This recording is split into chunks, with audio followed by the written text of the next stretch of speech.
Are you not sure how to accelerate your career growth in the finance industry? Are you struggling to get a pay rise, not sure which qualification to take next? Considering a career change, but not sure what to do? In this video, I will help you answer these questions as I successfully pivoted my career from several top investment banks over the last 10 years.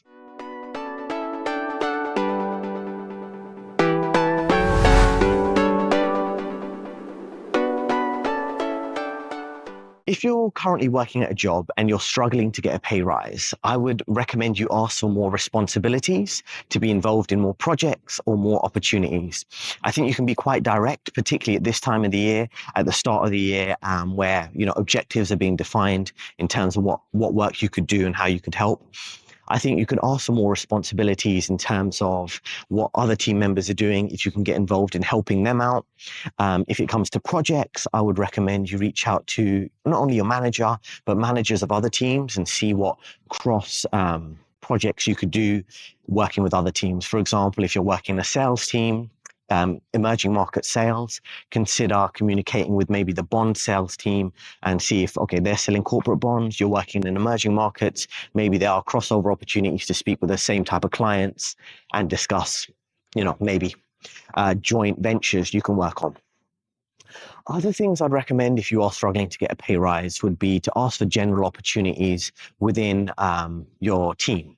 So, for example, there are always different, office politics behind the scenes, different moves being made internally. So you might be working on a team and you might not know that a fellow team member might be leaving in a few months and that hasn't been discussed within the team. So if you flag to your manager, flag to other managers that, you are looking for opportunities to have greater responsibility, to work with others, to cover more business areas, they will keep you in mind. So if there are any changes internally, like people leaving the company, management moving to other teams, they will consider you as someone that is willing to step up to the next level and take on that new responsibility.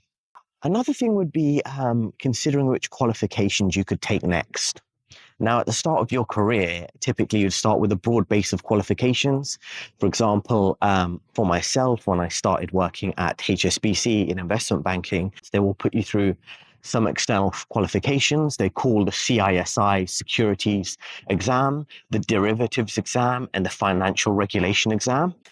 Now, when it comes to developing your career further, you should think, okay, what is the next move you want to make and which qualifications could you take that would benefit you? And the good thing is, even though some of these qualifications are quite expensive, your company would typically fund them to a certain extent, whether 100% funding or partly funding, on the basis that you do stay there for a few years and provide that added value benefit of completing that exam, developing your skills and leveraging that to benefit the company you're working for. So I would recommend you consider what qualifications you could take. If you're at the midpoint of your career, it might not be as obvious. And that's when you should think about specialization. So for example, maybe you're 5 years into your career and you've been working with high net worth individuals and they're maybe worth a few million and you're helping them with their financial planning. You should consider doing a financial planning qualification, and there are many out there. The key thing here when you're picking a qualification to do is to make sure it'll actually help your career and salary growth. And it's not simply a tick box exercise, because that's what ends up happening with a lot of people. They will simply select a qualification because they think, oh, you know what, this will look good on my CV, but will it actually benefit your career and salary? Because there's many qualifications you can do, even diplomas, 2-3 year qualifications. And while it might help you develop a bit more knowledge relevant to your job, it won't actually increase your salary or help your career. There are people who've done MBAs and not necessarily helped their career dramatically compared to the price. People who've done risk management compliance diplomas and it cost a couple grand and it didn't really help their career. So you want something that actually is going to benefit your career and your salary rather than just simply be a tick box exercise. Now, the other thing you could consider if you're looking forward this year to improving your career, you could consider a career change, and you should think carefully about what the career change could be, because you don't want to pivot too many times in your career.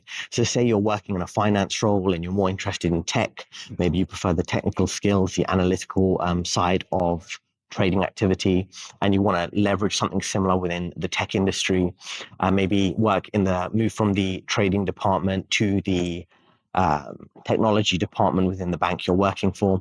I think it's important to realize, to a certain extent, every job is a job. And what I mean by that is, what would your salary be? And that's quite important, because a lot of people will think, oh, I find this more interesting.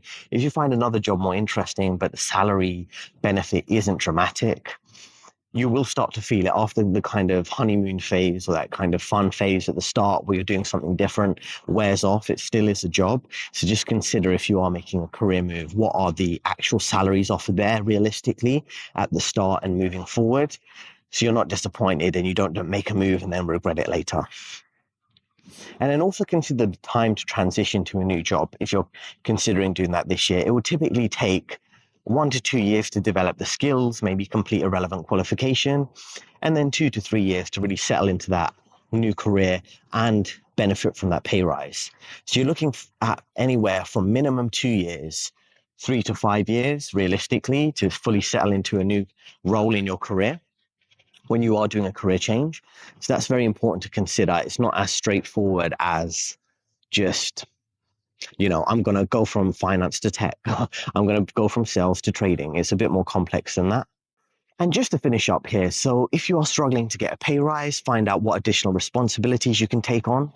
If you're not sure what other moves you can make, consider which qualifications you could take to develop your skills that will actually benefit your career and benefit your salary.